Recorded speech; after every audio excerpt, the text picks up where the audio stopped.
여러분 반갑습니다. 전자공학 및 전자공학개론 2023년 모의고사 3회 문제풀이 해설 강의를 진행하겠습니다.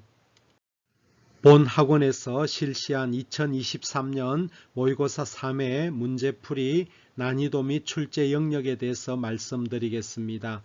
자, 전반적인 난이도는 중에 해당한다고 보시면 되겠습니다. 1을 최상으로 했을 때 0.6 난이도를 유지했습니다. 상 문제가 1문제, 중 문제 15문제, 하 문제 10문제로 출제를 했고, 출제 영역을 보게 되면은 회로이론에서 11문제로 회로이론을 좀 많이 출제를 했습니다. 자, 전자회로는 9문항을 출제했는데 아직까지 뒷부분이 여러분들이 완전히 정리가 안 됐기 때문에 좀 쉽게 출제하는 의미에서 앞부분을 출제했습니다. 그래서 반도체에서부터 반도체, 그 다음에 다이오드 회로, BJT까지만 출제를 했습니다. FET 이후 부분, FET OPMP 이후 부분은 4회 내지 5회에서 전 영역을 출제하겠습니다. 이번에는 전자회로는 앞부분에서만 한정되어서 출제했다는 것을 말씀드리겠습니다. 논리회로는 5문제로 골고루 출제를 했습니다. 기타 문제는 출제하지를 않았습니다. 자, 1번 문제입니다. 제너 다이오드에 대한 설명으로 옳지 않는 것은, 우리가 군무원이라든지 공시험에서 제너 다이오드는 자주 출제되는 그런 문제 중에 하나입니다. 이 문제는 그냥 일반적인 특성을 물어보는 것으로서 어렵지 않은 그런 중하에 해당하는 그런 문제가 되겠습니다. 설명으로 옳지 않는 것은 하는 것입니다. 우리가 제너 다이오드는 자, 역방향으로 심벌은 이렇게 역방향으로 이렇게 일반 다이오드에서 이렇게 심벌은 이렇게 표시를 하게 됩니다. 자, 특성을 보게 되면은 자, 순방향일 때는 자, 바이어스 전압을 이렇게 양의 전압을 가한 순방향일 때는 일반 다이오드와 특성이 같습니다. 역방향으로 걸 때는 일반 다이오드는 항복이 일어나는데 이것은 항복이 일어나지 않고 일정한 전압, 제너 전압을 유지하게 되는 이런 특성을 갖습니다. 자, 그러면은 옳지 않는 것을 한번 찾아보도록 하겠습니다. 자, 이것은 역방향 항복 영역을 이용한다. 자, 제너 다이오드는 순방향으로 사용을 하면 일반 다이오드와 같기 때문에 제너 다이오드의 목적이 사라지겠죠. 그래서 역방향 항복 영역을 이용한다. 맞습니다. 자, 이거는 넓은 역방향 전류 범위에서 매우 작은 전압 변동을 갖는다. 자, 이것이 우리가 I입니다. 이것이 V가 되겠고, 자, 넓은 전류 범위에서, 자, 전류 범위가 굉장히 넓어져. 이게 전류 변동이 이만큼이 됐다고 하겠습니다. 전류 변동이 델타 I가 됐을 때 제너의 전압의 변동은 아주 작죠. 이것이 우리가 델타 V가 됩니다. 전압 변동은 아주 작다. 역방향에서 이런 특성을 갖습니다. 자, 그 다음에 역방향 항복에서 등가 저항은 매우 크다 되어 있는데, 자, 이 점에서 항복이 일어나는 이 점에서 우리가 R을 보게 되면 R은 델타 I분의 델타 V죠. 그러면은 I는 크게 변하는데 V는 아주 작죠. 그럼 이거는 아주 V는 굉장히 큰데 이거는 델타 V는 아주 작습니다. 그렇기 때문에 이것은 굉장히 작은 값이죠. 작은 저항값을 갖습니다. 그래서 매우 크다 되어 있는데 이건 틀렸습니다. 그죠? 이 기울기를 보시게 되면 이 기울기가 이제 저항 특성을 나타내는데 이 항복에서 등가 저항은 매우 작습니다. 그죠? 그래서 3번이 틀렸습니다. 자, 이것은 정전압을 만들기 위한 회로나 장치에 사용된다. 맞습니다. 그죠? 그래서 답은 3번이 답이 되겠습니다. 자, 2번 문제입니다. 이 문제는 난이도가 중상에 해당하는 문제가 되겠습니다. 다음과 같은 회로에서 저항 R 값을 구하라 하는 겁니다. 미지의 저항, 이 R을 구하라 하는 겁니다. 여기 양단에, 이 저항 양단에 20V가 걸립니다. 여기 전류원이 30A가 걸리고 있습니다. 자, 그럼 이렇게 됐을 때 회로를 좀 재구성하도록 하겠습니다. 이런 회로가 나올 때 이것을 정석대로 풀면은 뭐 여기 전류원이 공급되는데 이렇게 회로적으로 그냥 정석대로 풀어도 됩니다만은 시간이 많이 걸립니다. 자, 그러면은 회로를 좀 변형하겠습니다. 이 부분이 노턴 등가 회로입니다. 이것이 노턴 회로거든요. 자, 우리가 노턴 회로에서 태분한 회로로 이거를 바꿔버립니다. 이건 노턴에서 태분한으로 변형을 하겠습니다. 그러면은 이 부분이 어떻게 바뀌느냐 하면은 자, 전압원으로 바뀝니다. 이것이 전류원에서 전압원으로 바뀝니다. 그러면 여기 태분한 노턴에서 태분한 바꿀 때 여기 30하고 4ohm이 있기 때문에 이거는 120V가 됩니다. 그 다음에 여기 노턴 저항은 직렬로 올라갑니다. 이렇게 직렬로 4ohm이 이렇게 올라갑니다. 그러면은 요거 R하고는 직렬로 되겠죠. 여기에 미지의 저항 R이 존재를 하고 여기 양단에 20V가 걸리게 됩니다. 그 다음에 요 회로를 6하고 12가 병렬로 되어 있는데 이거 더한 것분에 곱한 거 하면은 더한 거 6 더하기 12분에 곱하면 72가 되죠. 이거 하면은 4입니다. 자, 이거를 그냥 더한 것분에 곱한 거 6하고 12는 4라는 것을 여러분들이 많이 풀다 보면은 알게 됩니다. 그러면은 이와 같이 자, 이게 4ohm이 됩니다. 자, 이와 같이 이제 회로가 아주 간단하게 변형이 됐죠. 노턴을 태분한으로 이 부분을 바꾸고 이거 합성 저항을 구해서 이렇게 나타내면 이렇게 됩니다. 그러면 여러분들이 이제 눈에 보이게 될 겁니다. 자, 여기에 걸린 전압이 지금 이제 전압 분배 법칙에 의해서 하면은 자, 20V가 어떻게 걸렸느냐? 자, 다 더한 거 그러면 4R 4 더하면 8 더하기 R분의 저항 여기에 걸린 전압 이것이 120 이렇게 해주면은 방정식이 하나 만들어지죠. 그죠? 그러면은 여기에 이제 20V가 나오게 된 이제 배경이 이렇게 됩니다. 그러면 여기서 R을 구할 수가 있어요. 그럼 120을 요리 넘기면은 6분의 1이 되죠. 6분의 1은 8 더하기 R분의 R이 됩니다. 그러면은 6R은 8 플러스 R이 돼가지고 5R은 8이 되면서 R은 계산하면은 1.6이 나오게 됩니다. 그래서 3번이 답이 되겠습니다. 자, 이것을 이렇게 빠르게 이제 이렇게 변환할 수 있는 능력이 되면은 시간이 짧게 걸리는데 그렇지 않고 풀면은 시간이 좀 오래 걸리게 됩니다. 자, 3번 문제입니다. 다음 회로에서 출력 전압 Vout 값을 구하라. 여기 양단의 전압이 Vout입니다.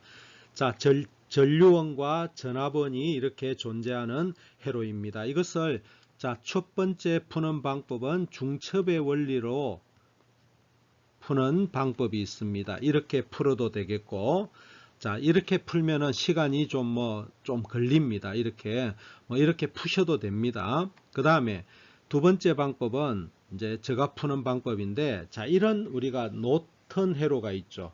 노턴 회로가 나오면은 이 노턴은 항상 태분한으로 바꿔버리면은 아주 문제가 쉽습니다. 그래서 이거를 저는 노턴에서 태분한으로 변경해서 그냥 아주 쉽게 회로를 변형하는 이런 방법을 제가 한번 풀어보도록 하겠습니다. 여러분들은 이렇게 중첩의 원리로 풀어도 됩니다. 답은 동일하게 나옵니다. 자, 이거를 노턴에서 태분한으로 바꾸면은 자, 이것하고 이것이 곱한 것이 전압원이 됩니다. 자, 위쪽으로 전류가 가기 때문에 여기가 플러스 마이너스가 돼야 되겠죠. 이 두 개 곱하면은 4kg하고 4mm 하면은 16V가 되겠죠. 그 다음에 요 저항은 직렬로 올라갑니다. 그러면 직렬로 이렇게 4kΩ이 됩니다. 4kΩ. 자, 그 다음에 이것이 플러스 마이너스로 되어 있죠. 마이너스 플러스 이렇게 해주면 되겠죠. 여기 2V입니다. 그 다음에 여기에 자, 여기가 8kΩ이 있습니다. 그 다음에 여기 양단의 전압이 플러스 마이너스 Vout이 되죠. 자, 이렇게 간단해졌습니다. 그러면은 이것하고 이것이 방향이 같죠. 플러스 전류가 이렇게 흐르고 이렇게 흐르니까 같죠. 그럼 한 번 더 회로를 빠르게 변행을 해줄 수가 있습니다. 그러면 같기 때문에 더해주면 18V가 되죠. 그럼 여기 4kg, 여기에 8kg가 됩니다. 4kg, 8kg. 그러면은 여기 양단의 전압이 Vout이 되죠.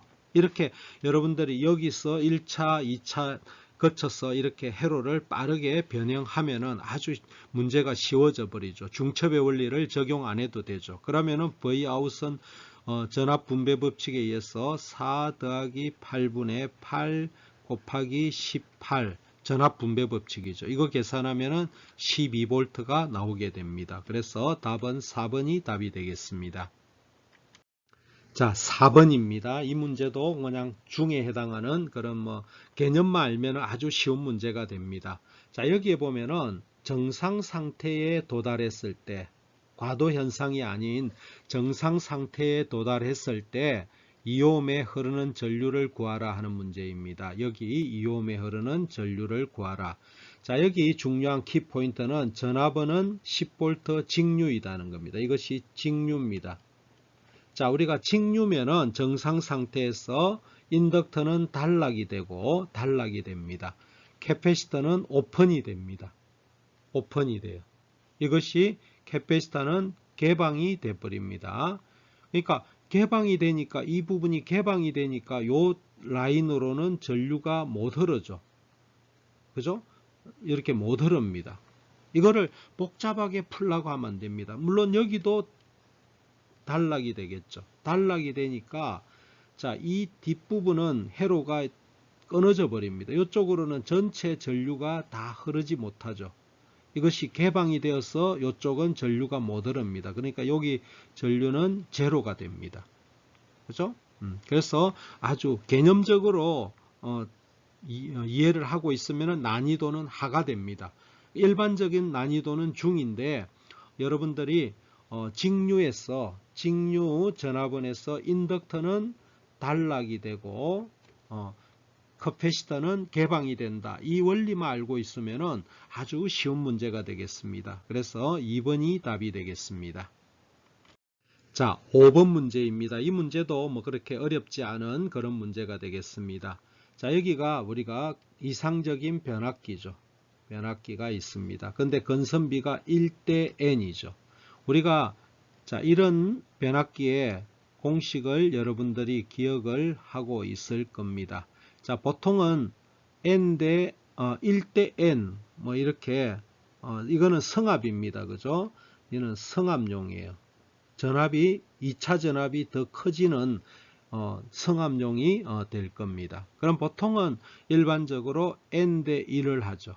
그럼 이때 건선비 A는 자 1분의 N이 돼 가지고 건선비는 N이 됩니다. 그러면 여기다가 부하 저항을 ZL을 달면 여기서 바라본 것은 여기 바라본 ZS는 자 건선비의 제곱 A의 제곱에다가 ZL이 됩니다. 그러니까 N제곱 ZL이 되죠. 이것이 일반적인 우리가 알고 있는 공식입니다. 근데 지금 여기 성압용이기 때문에 이거의 건선비 A는 어떻게 되죠? N분의 1이 되죠. N분의 1입니다. 여기가 함정입니다. 그러면은 자, 여기 ZL이 1차 측에서 바라봤을 때 요 ZS는 A의 제곱의 ZL이 됩니다. 그럼 A가 N분의 1이기 때문에 N분의 1의 제곱의 ZL이 됩니다. 그죠? 그래서 답은 3번이 답이 됩니다. 1번으로 답을 하시면 안 됩니다. 이것은 함정이 있는 그런 문제가 되겠습니다. 그 함정에만 빠지지 않는다면 난이도는 하에 해당합니다. 그냥 전반적인 난이도는 중이라고 보는데 함정에만 빠지지 않으면 아주 쉬운 문제가 되겠습니다. 자, 6번 문제도 무난한 문제가 되겠습니다. 우리가 일반적으로 군무원 같은 경우에는 문제가 어렵게 출제가 되지 않습니다. 그냥 기본 이론만 잘 정립되어 있으면 고득점이 충분히 가능합니다. 자, 교류 전압이 이와 같이 되어 있습니다. 이 문제도 뭐 중하에 해당하는 문제가 되겠습니다. Vm sin 오메가 t가 되어 있습니다. 이거에 대한 설명으로 옳지 않는 것은 하는 문제입니다. 자, 여기에 전압을 겁니다. 여기 Vt를 교류 전원을 가하고 여기에 1ohm에다가 저항, 여기 R이 1ohm이라고 할 때 1오hm 저항에 인가될 때 전류의 최대값은 Vm이다. 당연하죠. Vm이 이것은 최대값이죠. 최대값이기 때문에 Vm이다. 자, 이거의 한 주기의 평균값은 0이다. 자, 교류 전원을 이렇게 공급을 합니다. 이것이 Vm이고 이것이 마이너스 Vm이죠. 이렇게 했을 때 한 주기의 평균값은 0이 됩니다. 그죠? 이건 맞습니다. 그러면 우리가 일반적으로 교류 전원에서 V average는 우리가 파이분의 2Vm이라고 이야기를 합니다. 이거는 반주기 동안의 반주기의 average입니다. 그죠? 평균값은 파이분의 2Vm이 됩니다. 그러니까 한 주기의 평균은 0이다. 맞습니다. 자, 이 전압의 시료값은 시료값 RMS는 틀렸죠. 루트 2분의 Vm이죠. 이것도 아주 쉬운 문제입니다. 그죠? 3번이 틀렸습니다. 자, 그 다음에 1ohm의 저항에 인가될 때 소모되는 평균값, 소모전력, 소비전력 같은 말이죠. 이것은 자, 이거를 제가 조금 지우겠습니다. 자, 그러면 1ohm의 소비전력은 자, 여기에서 소비전력 P는 R분의 V 제곱 해주면 됩니다. 또는 RI 제곱 해줘야 됩니다. 근데 이것이 좀 편할 겁니다. 근데 이것은 항상 I도 그렇고 V도 그렇고 이거는 RMS입니다. RMS로 해줘야 돼요. 그러면은 자, 여기 이 식에다가 대입하면 R은 1ohm이죠. 1ohm이고 V는 자, 이거는 시료값이라 했습니다. 시료값이 뭐입니까? 루트 2분의 Vm이죠. 루트 2분의 Vm의 제곱이 시료값이죠. 그럼 이거 정리하면은 2분의 Vm의 제곱이 소비 전력이 되는 거죠. 그래서 2분의 Vm 제곱 이거 맞습니다. 그죠?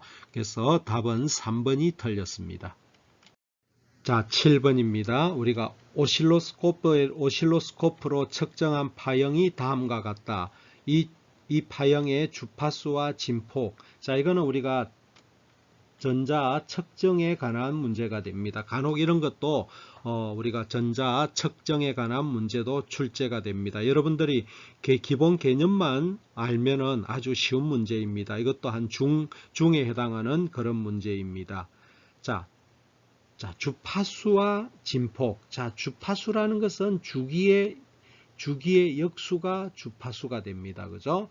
그럼 이 파형의 주기를 보게 되면은 자, 한 주기가 여기서부터 우리가 요까지로 볼 수 있죠. 이것이 여기서 여기까지가 주기입니다. 그죠?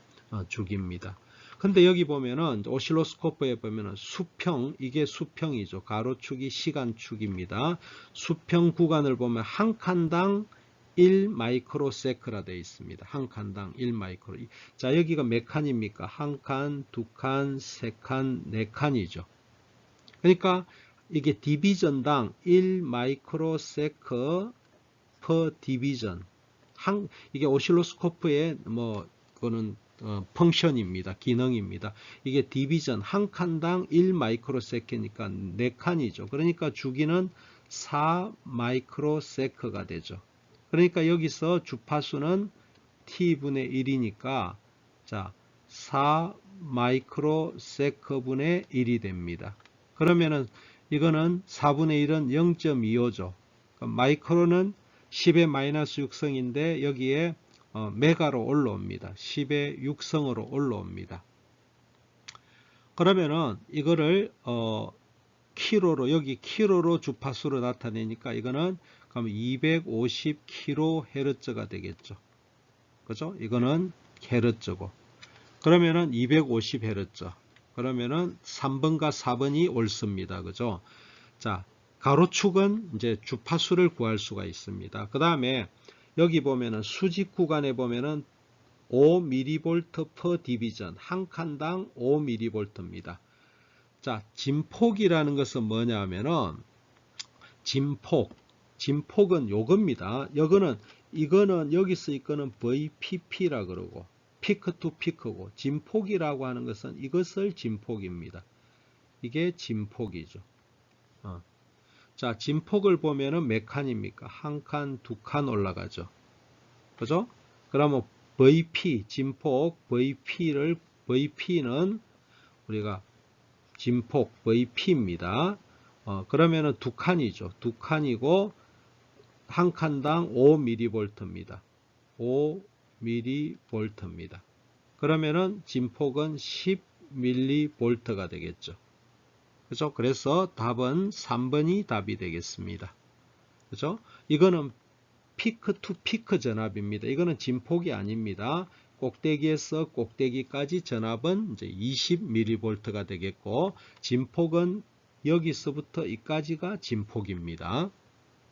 자, 8번 문제입니다. 파이형 회로에서 4단자망입니다. 4단자망 회로에서 어드미턴스 상수 중 Y22를 구하라 하는 겁니다. 우리가 4단자망에서 임피던스 파라미터, Y 파라미터, ABCD 파라미터, H 파라미터 등등이 있는데, 이번에는 Y 파라미터를 물어보는 겁니다. Y22네요. 그죠? Y22의 정의는 뭐죠? 여기 V2분의 I2가 되겠죠. 그러면은 여기 V1은 0이 되는 거죠. 이게 Y22의 정의입니다. 그러면은 V1을 단락시킵니다. 이 점을 단락시키면은 이것은 없어지죠. 이것은 없어집니다. 그냥 단락이 되니까, 이 부분이 단락이 되니까 YA는 0이 됩니다. 그죠? 0이 되고, 그러면 여기서 바라본 어드미턴스죠. Y22는, 자, 이것하고 이것이 병렬로 보이죠. 그죠? 병렬로 보이니까 YB하고 YC가 병렬로 보이죠. 그럼 YB하고 YC가 병렬인데, 자, 여기가 모입니다. 그죠? 모로 되어 있잖아요. 임피던스가 아닙니다. 어드미턴스죠. 그러니까 어드미턴스이기 때문에 이 두 개를 더해 줘 버리면 되는 거죠. 전체 합성장은 이 두 개를 더해 버리면 됩니다. 그러면은 9가 되겠죠. 이 두 개를 6하고 3 하면은 9모가 나오게 됩니다. 그래서 3번이 답이 됩니다. 그래서 이거는 어드미턴스의 성질과 그 다음에 그 정의를 잘 기억을 하면은 그렇게 어렵지 않은 문제에 해당합니다. 자, 9번입니다. RC 회로에서 여기는 R이고 요거는 이제 리액턴스로 되어 있는데 XC가 되겠죠. 그죠? RC 회로니까. 자, R이 45ohm이고 그 다음에 리액턴스가 30ohm입니다. 자, 그러면은 이 회로에서 흐르는 시료 전류 IRMS와 역류를 구하라 하는 겁니다. 자, 그러면 요거의 임피던스는 어떻게 되죠? 임피던스는 자, 40에다가 마이너스 J30ohm이 되겠죠. 이것이 용량성 리액턴스니까 임피던스는 마이너스 J가 붙습니다. 그죠? 이렇게 됩니다. 자, 여기가 전압이 100의 0도가 이제 이거를 페이즈로 나타나면은, 자, 임피던스의 크기는 자 40의 제곱 더하기 30의 제곱의 아크 탄젠트 4분의 3 마이너스가 되겠죠. 마이너스 4분의 3 될 겁니다. 그러면은 이거 계산하면 50의 마이너스 아크를 해야 되겠죠. 위상은 마이너스 아크 탄젠트 4분의 3으로 나오게 됩니다. 자, 전류의 시료값을 구하라니까 I의 시료값은, 자, 이것은 시료값입니다. 그죠? 요거는 RMS입니다. 전압에. 그러니까 I는 Z의 크기분의 V가 됩니다. 그러면은 요거는 Z가 50이죠.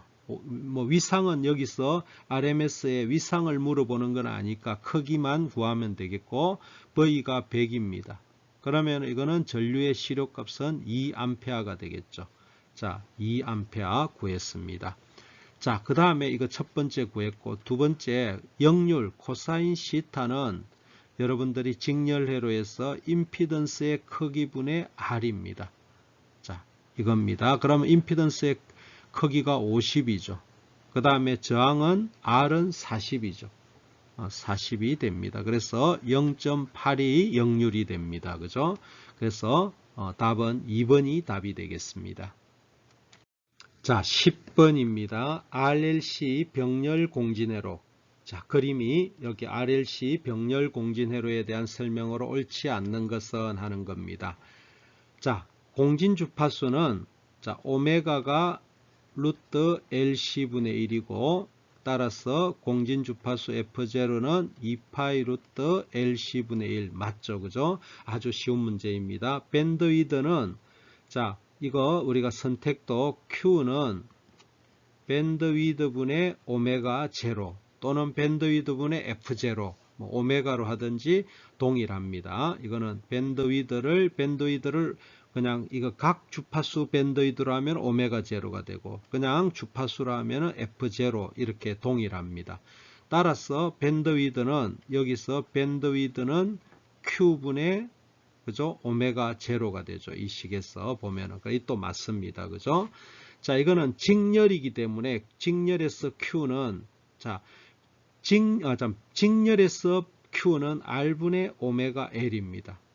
이거는 직렬입니다. 이거는 직렬에서 Q는 그렇고 우리가 병렬에서는 역수가 됩니다. 그럼 오메가 L분의 R이 됩니다. 이거는 병렬이죠. 병렬에서는 역수가 됩니다. 자, 여기 보면은 이거는 병렬이기 때문에 이게 분모 분자가 바뀌어 있죠. 오메가 L분의 R입니다. 병렬에서는 이게 틀렸네요. 그죠? 그래서 3번이 틀렸습니다. 자, 그 다음에 공진 주파수에서 전체 임피던스의 크기는 최대가 된다. 맞습니다. 자, 이거는 Y가 지금 요거 할 때 Y가 자, R분의 1에 플러스 J 오메가 C 마이너스 오메가 L분의 1이거든요. 공진이 일어나면은 이 부분이 0이 되잖아요. 그래서 우리가 공진이 일어나면은 Y가 최소가 됩니다. Y가 최소가 되니까 임피던스는 공진점에서 최대가 되게 됩니다. 그래서 이것도 맞는 거죠. 그래서 답은 3번이 답이 됩니다. 자, 11번 문제입니다. 이 문제는 여러분들이 좀 개념을 가지고 있어야 됩니다. 약간 암기적인 그냥 정석대로 풀면은 안 됩니다. 자, RC회로가 있습니다. 자, 여기 입력에 구형파가 들어갑니다. 이상적인 출력 파형. 그러니까 RC가 이상적인, 자, 이거는 RC, 이거는 여러분들이 R하고 C로 된 것은 이걸 적분기라는 것을 알고 있어야 됩니다. 적분기고 이거는 로패스 필터라는 겁니다. 이 개념을 가지고 있어야 됩니다. 안 그러면 이거는 여러분들이 원리적으로 풀려면 굉장히 어렵습니다. RC 적분기입니다. 적분기. 이거를 CR, R하고 C 자리가 바뀌면 미분기가 됩니다. 이거는 적분기라는 겁니다. 그러면은 구형파를 이상적인 적분기에서 구형파를 적분하면은 삼각파가 됩니다. 자, 이거를 적분을 한번 해보세요. 이거를 적분이라는 것은 면적을 더해가는 거죠. 이거를 여기서부터 t를 통해서 쭉 하면은 면적이 늘어나죠. 쭉 증가합니다. 쭉 증가하고 그 다음에 이거는 마이너스니까 이 점에 오면은 다시 제로가 됩니다. 그죠? 그래서 이거를 구형파를 적분하면은 삼각파가 된다는 거. 이거는 이제 이상적일 때는 그렇습니다. 이상적이 아닐 때는 1번이 됩니다. 이것이 시정수가 이제 굉장히 크게 되면은 이게 이상적이라는 것은 RC가 굉장히 크다는 겁니다. 그러면은 삼각파가 돼요. 그럼 RC 시정수가 작을 때는 톱니파가 됩니다. 그러니까 이게 이상적이지 않다 하면은 1번이 답이 됩니다. 이상적일 때는 완전한 삼각파가 되어서 3번이 답이 됩니다. 자, 제너 다이오드 회로에 관한 문제입니다. 이것도 여러분들이 개념이 있으면 아주 쉬운 문제입니다. 그래서 이것도 여러분들이 한 중상에 해당하는 문제지만은 풀어봤다면은 뭐 그렇게 어렵지 않은 문제입니다. 자, 여러분들이 공시험을 이렇게 생각을 하셔야 됩니다. 공시험은 자, 우리가 군무원 같은 경우에는 25문항이 출제가 되고 국가직, 지방직은 20문제입니다. 근데 다 한 문제당 1분입니다. 소요 시간이 1분입니다. 그렇기 때문에 많은 문제들을 풀어보고 시험장에 가면은 즉각 대처를 해야 됩니다. 안 그러고 처음 본 문제 같은 경우에 1분 안에 풀 수가 없습니다. 그래서 이 문제도 여러분들이 풀어봤어야 했던 문제입니다. 자, 제너 다이오드에 흐르는 전류 IZ를 구하라 하는 문제입니다. 아주 이것도 자주 출제되었던 문제입니다. 자, 제너 전압이 여기가 10V입니다. 여기가 플러스 마이너스 10V입니다. 자, 여기에 R은 얼마입니까? 15ohm이죠. 그러면은 여기에 이 루프를 돌려보세요. 이 루프를 돌리게 되면은 자, 여기가 VIN이 얼마죠? VIN이 18V죠. 그러면 여기는 여기 흐르는 전류 IR입니다. 여기 흐르는 전류 IR은 얼마가 되죠? R분의 여기 흐르는 저항 R분의 10이죠. 이 전압 마이너스 이 전압이죠. 18 마이너스 10이 되어서 8A죠. 8A 10분의 8이니까 0.8이네요. 그죠? 0.8A가 흐릅니다. 여기가 0.8인 거예요. 자, 그 다음에 여기 전압이 지금 10V이기 때문에 여기 양단에도 10V입니다. 이 양단에 10V예요. 근데 RL이 얼마죠? 100ohm입니다. 100ohm. 그러면 여기 IL은 어떻게 흐르느냐? IL은 100ohm분의 10V 하면은 0.1A가 흐릅니다. 그러면 무슨 이야기죠? 여기가 0.8이죠. 그러면은 여기에 0.1이 갑니다. 그럼 여기는 얼마죠? 0.7이 가겠죠. 그래서 이 논리입니다. 그래서 IZ에 흐르는 전류는 0.7A가 되어서 2번이 답이 되겠습니다. 자, 13번 트랜지스터 이것도 뭐 중하에 해당하는 트랜지스터 기본 회로가 되겠습니다. 자, VCE를 구하라는 겁니다. 요 양단간이 전압이 VCE죠. 자, 그러면은 자, 베타하고 VB가 여기가 0.7이죠. 그죠? 그러면 여기에 흐르는 전류 IB를 계산을 해야 되겠죠. 자, 그러면 여기 IB는 여기 키르요프 법칙을 쓰게 되면은 RB분의 RB가 여기가 100kg죠. 100kΩ입니다. 그러면 2.7에다가 0.7을 빼주면 되겠죠. 그러면 2V입니까? 2V죠.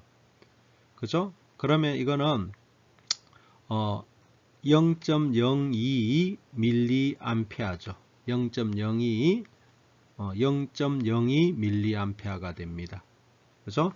그러면은 여기서 흐르는 전류 그러면 IC는 어떻게 되죠? IC는 베타 IB니까 100을 곱해주면은 2 밀리암페어가 되죠. 2 밀리암페어가 흐르게 됩니다.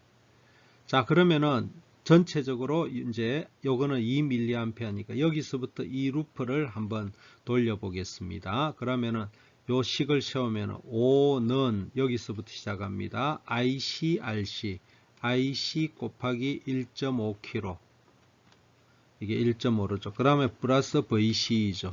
플러스 VCE입니다. 자, 그러면 여기서 VCE는 5 마이너스 이거죠. IC가 얼마입니까? 2mA 곱하기 1.5 kΩ입니다. 그럼 요거 1.5kΩ 이하면은 3V가 되죠. 그럼 5-3이 되어서 2V가 나오게 됩니다. 그래서 답은 2번입니다. 자, 14번 문제입니다. 출력 파형 Vout으로 오른 것은 다이오드는 이상적이다 되어 있습니다. 자, 이와 같이 사각 펄스파가 요리로 공급이 된다고 했습니다. 그러면은 자, 이거는 다이오드 리미트 회로입니다. 다이오드 클리프 회로가 되겠습니다. 자, 그러면은 이거를 이렇게 보시면 됩니다. VI를 여기 들어가는 전압 VI가 5V보다 크면은 이것이 단락이 되겠죠. 단락이 되면은 Vout은 5V가 나오게 됩니다. 자, VI가 그러면 5V보다 작으면은 다이오드는 개방이 되겠죠.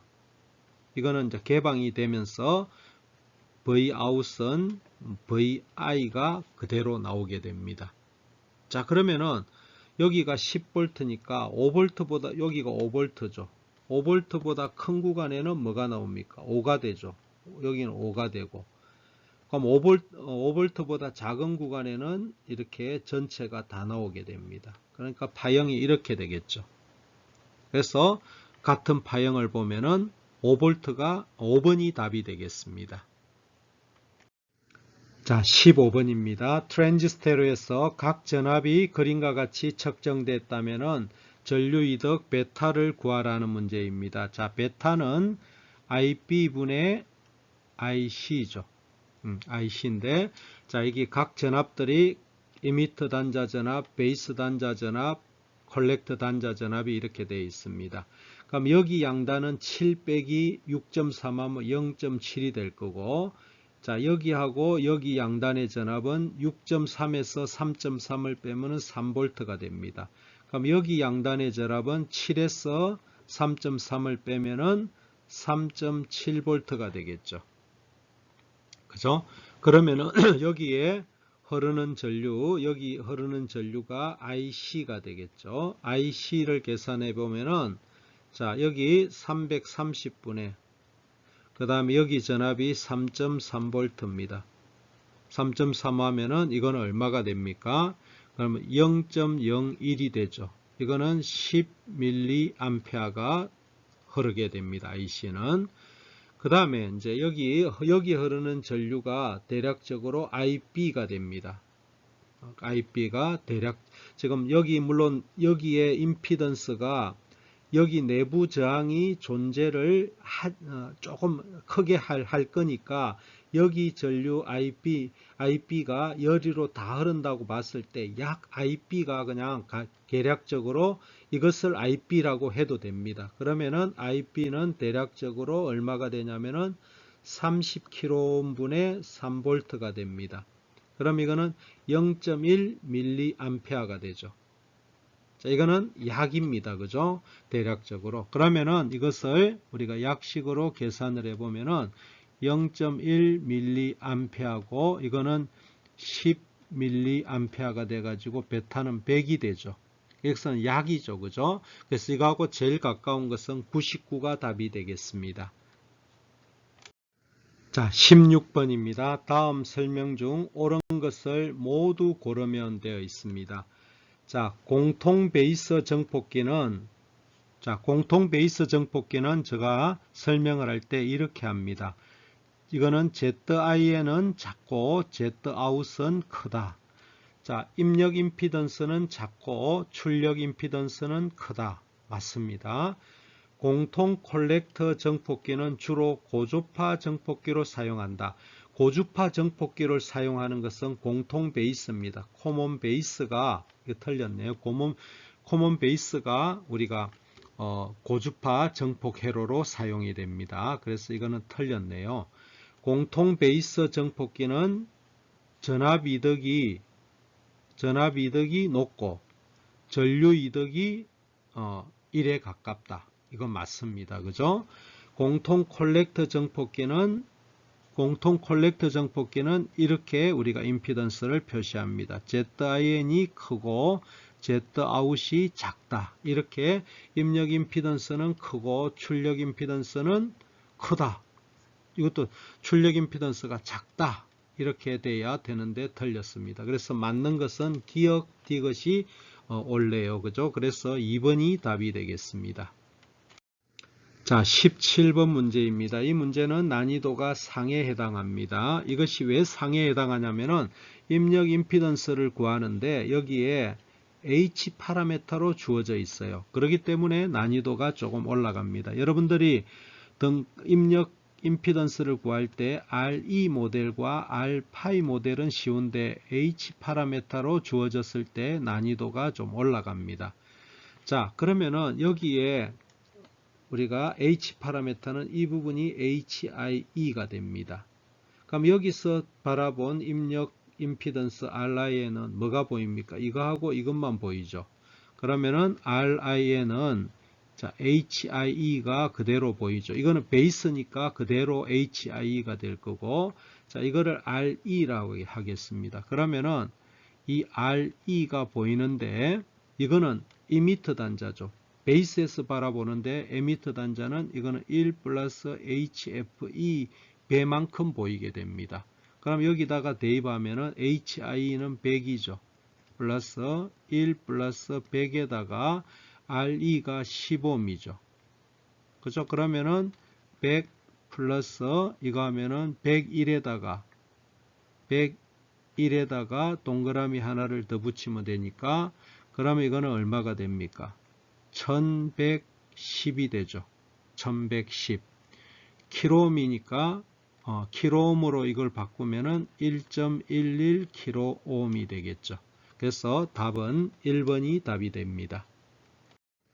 18번 문제입니다. 이 문제는 난이도 중상에 해당하는 문제가 되겠습니다.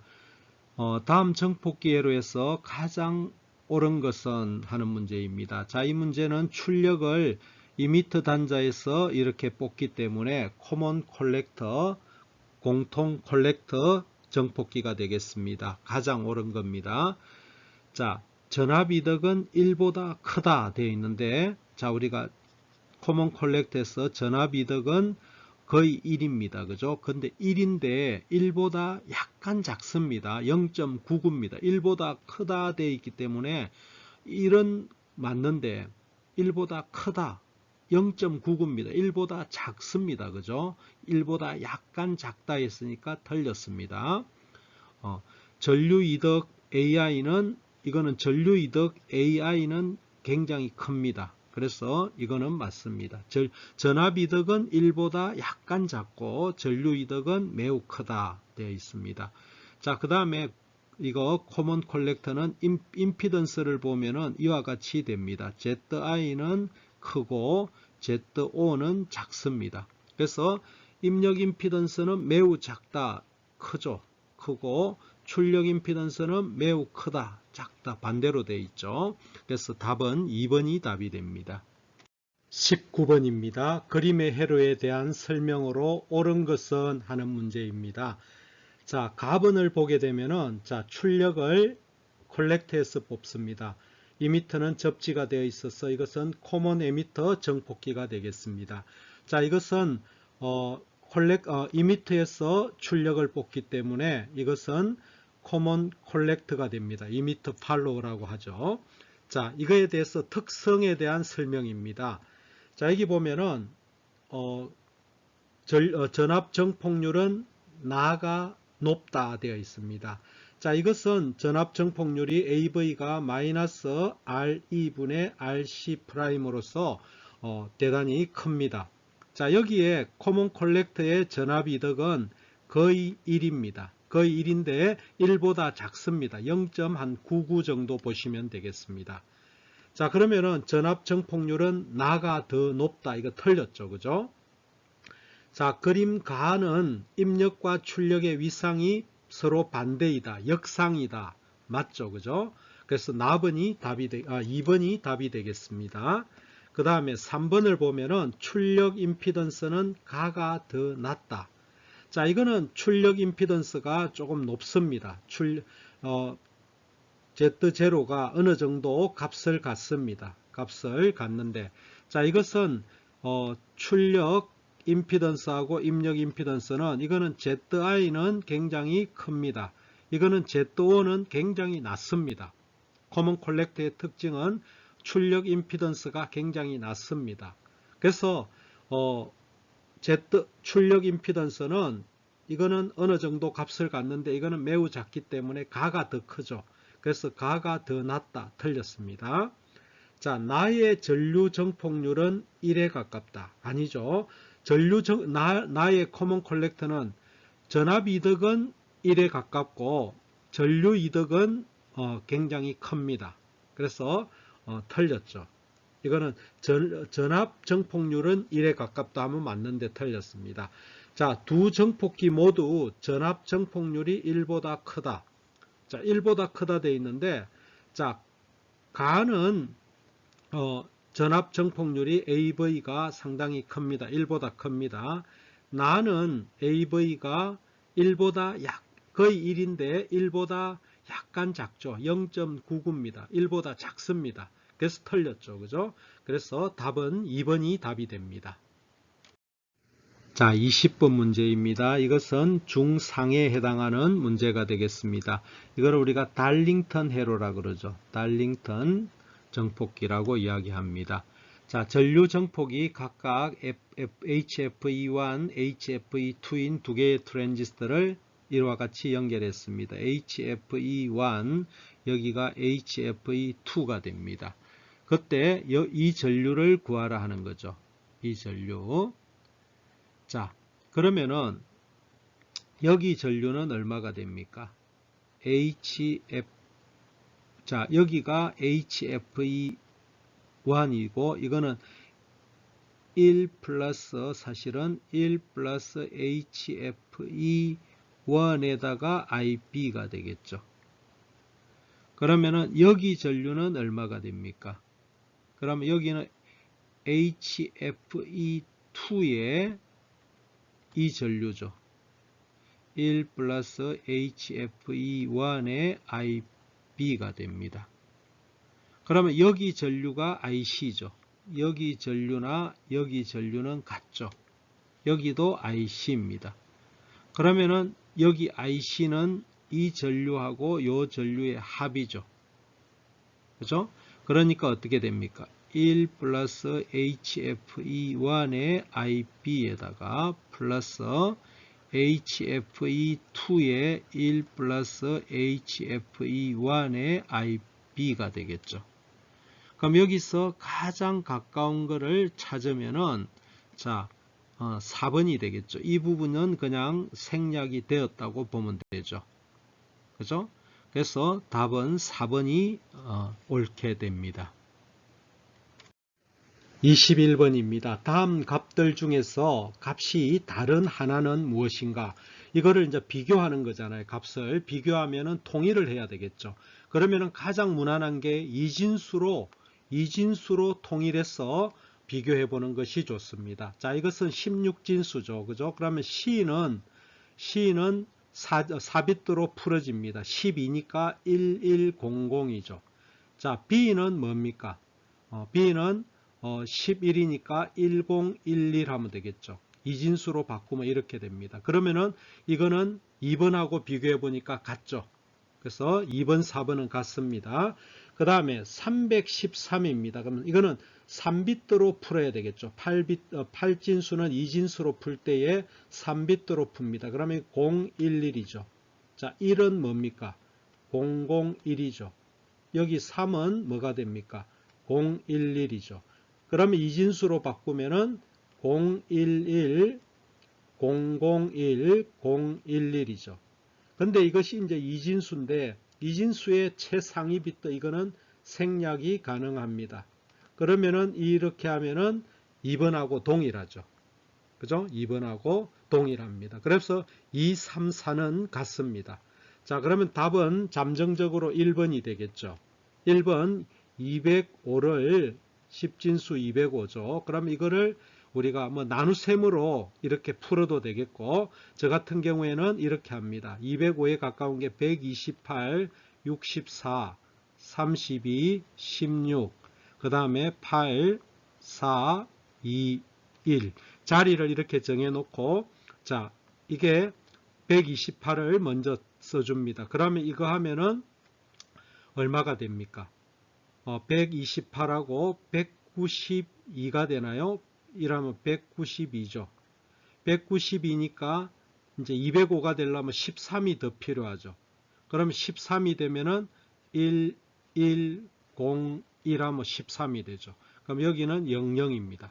자, 이렇게 하면 이진수가 된 거죠. 그러면 205를 이진수로 바꾸니까 1100, 1101이 됩니다. 이거는 다른 거하고 틀리죠. 값이 1100까지는 맞는데 1101이죠. 이게 1번이 다른 값들하고 틀리죠. 그래서 1번이 답이 됩니다. 22번입니다. 다음 논리회로의 출력과 같은 결과를 갖는 논리식은 되어 있습니다. 자, 이것은 exclusive OR죠. 이것도 exclusive OR입니다. 그죠? 그러면은, 자, exclusive OR가 이렇게 되어 있는데, 자, 이 점은 뭐가 됩니까? A exclusive OR B가 되겠고, 그럼 요거를 우리가 그냥 간단히 P라고 하겠습니다. P라고 하면은, 자, 이 점에는 P하고 exclusive OR C가 된 거죠. 그죠? 자, 우리가 A exclusive OR B는 이렇게 중요합니다. 이렇게 나타낼 수 있습니다. A 바 B 더하기 A B 바로 나타낼 수가 있어요. 자, 이것은 우리가 중요한 식이니까 꼭 좀 기억을 해 두셔야 됩니다. 그러면은, 자, 여기 D를 지금 묻는 거기 때문에 D는 뭐가 되죠? P바 C 더하기 PC 바가 되죠. 그죠? PC 바가 됩니다. 그러면은, 자, 여기에 이제 대입을 좀 해보겠습니다. 그러면은, P 바가 뭡니까? P가 이거죠. P가 이것이 P죠. A하고 B exclusive 하니까 이게 P 바니까 이렇게 되겠죠. A 바 B 더하기 A B 바에 자, 이게 바가 되겠죠. 그리고 C가 있고 그 다음에 P가 있습니다. A 바 B 더하기 A B 바에 C 바가 됩니다. 자, 근데 여기서 나머지는 됐는데 이 부분이 좀 복잡하죠. 이거를 더 모르강으로 정리를 좀 해보겠습니다. 자, 그러면은 지금 A 바 B 더하기 A B 바에 바가 있는 거죠. 그럼 이거를 찢습니다. 더 모르강이 찢으면은 A 바 B에 바가 되고 and A B 바에 바가 이렇게 찢기게 됩니다. 그러면은 요거를 다시 또 더 모르강으로 찍겠습니다. 그러면은 A 바의 바니까 A하고 B의 바가 되겠죠. and A 바의 더하기 B가 되겠습니다. 그럼 이거를 전개를 하면은 자, 이거를 쭉 전개를 합니다. 요렇게 전개하면은 A 바 또 요렇게 하면은 AB 자, 이렇게 하면은 A 바 B 바 자, 이렇게 하면은 플러스 B, B 바가 되겠죠. A 바는 0이고 B, B 바는 0입니다. 그러면은 요 줄 치진 요 부분이 이렇게 정리가 됩니다. 그죠? 정리가 됩니다. 그러면은 여기다가 대입을 다시 그럼 D를 다시 쓰면 이 부분이 이거니까 대입을 하게 되면은 이와 같이 쓸 수가 있겠죠. 그럼 이것은 줄친 부분이 뭐가 됩니까? AB 더하기 A바 B바 C 더하기 A바 B 더하기 A B바의 C의 바가 되겠죠. 자, 이거하고 같은 거를 찾아보면은 자, 1번이 답이 되겠죠. 1번이 답이 됩니다. 그죠? 이 부분을 잘 좀 살펴보면 되겠습니다. 그래서 이런 부분을 자, 이게 상당히 난이도가 있는 거죠. 쉽게 보이지만은 난이도가 있는 것입니다. 자, 주의해서 한번 복습을 해 보시기를 바라겠습니다. 23번입니다. 이거는 노아 게이트로 구성이 되어 있습니다. 노아 게이트가 우리가 일반적으로 맞는 게이트라고 합니다.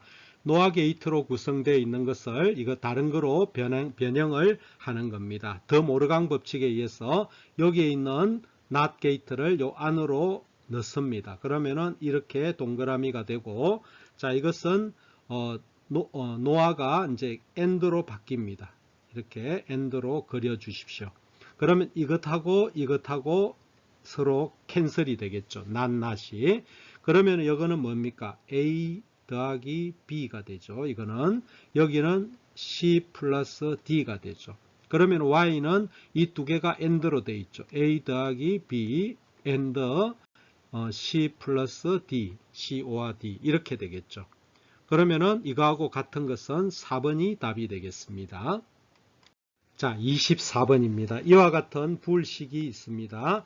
이거에 대한 등가 논리 회로를 그려보면은, 자, 이것을 다이렉트로 그리면은 답이 없죠. 그러니까 이거는 우리가 카르노 맵을 통해서 간략화를 시켜야 되겠죠. 그러면은 이거에 대한 이진값이 111이죠. 이거는 101, 이거는 110이죠. 그러면 카르노 맵을 우리가 3변수 카르노 맵을 이렇게 그리도록 하겠습니다. 그러면은 이와 같이 8칸으로 해주고 A, B, C 카르노 맵에 관한 문제입니다. 01, 00, 01, 11, 10 이렇게 써주세요. 그러면은 111일 때 마킹을 합니다. 여기 마킹하고 101일 때 마킹을 합니다. 여기죠. 그 다음에 110일 때 마킹을 합니다. 이와 같이 되죠. 그러면은 이것을 카르노 맵으로 묶으면은 이와 같이 이것하고 또 이렇게 묶을 수가 있겠죠. 그럼 이것은 뭐가 됩니까? A하고 이게 B가 되나요? A, B가 됩니다. 그 다음에 이거는 뭐가 되죠? A하고 자, C가 되네요. AC가 됩니다. 그러면은 자, 이것은 Y는 뭐가 됩니까? AC 플러스 AB가 됩니다. 그러면 이것은 A로 공통으로 묶으면은 A에다가 C 플러스 B가 되죠. B 플러스 C 해도 되고. 그러면은 C에다가 A, 자, 요거하고 B하고 C를 OR로 묶었어. B하고 C를 OR로 묶고, 이것하고 A하고 AND죠. AND로 이렇게 묶어주면 됩니다. 그래서 같은 것은 3번이 답이 되겠습니다. 자, 25번입니다. 이거에 대한 카운트 회로의 명칭을 쓰라 하는 겁니다. 자, 이것은 지금 D 플립플롭이죠. D 플립플롭 하나, D 플립플롭 둘, D 플립플롭 3개로 되어 있습니다. 그러면 이거는 굉장히 이제 지금 시프트 레지스터로 된 거죠. 시프트 레지스터로 이렇게 구성이 되어 있습니다. 시프트 레지스터가 N이 3개가 이렇게 사용이 되었습니다. 근데 자, 여기서 우리가 여기서 Q3에서 이렇게 개환이 되면은 링 카운트라 그러죠. 링 카운트인데 이거는 어디서 됩니까? 여기 Q3 바에서 이렇게 개환이 됩니다. 자, 이런 거를 우리가 존슨 카운트라 하죠. 링 카운트하고 존슨 카운트가 조금 다릅니다. 그래서 이거 시프트 레지스터를 이용한 우리가 카운트는 이렇게 카운트하는 것은 두 종류가 있습니다. 링 카운트하고 존슨 카운트가 있습니다. 자, Q바에서 이렇게 되돌아가는 것을 우리가 존슨 카운트라고 합니다. 그러면 존슨 카운트는 이와 같이 되겠죠. 자, 존슨 카운트에 우리가 몇 진이냐 할 때는 이거는 존슨 카운트는 자, 지금 시프트 레지스터가 3개가 사용이 됐죠. 그러면은 이것은 n 곱하기 2배가 됩니다. 그러면 이거는 6진이 되죠. 6진 존슨 카운트가 나오게 됩니다. 그래서 답은 4번이 답이 되겠습니다. 여러분 수고하셨습니다. 전자, 통신, 정기직 공무원을 양성하는 엘리 메듀넷이었습니다. 여러분들 모의고사 3회 어떻습니까? 저 나름대로 쉽게 출제한다고 했고 특히 전자회로 같은 경우에는 아직 뒷부분은 출제를 하지 않았습니다. 그래서 시험 범위가 좀 BJT까지만 출제를 했기 때문에 그렇게 어렵게 출제되지는 않았습니다. 자, 여러분들 이 0.6 난이도에서는 여러분들이 만약에 군무원 시험을 준비한다고 하면은 여러분들이 60점 이상을 이 시험에서 60점 이상을 받았다면은 어느 정도 개념이 있고 합격 가능권입니다.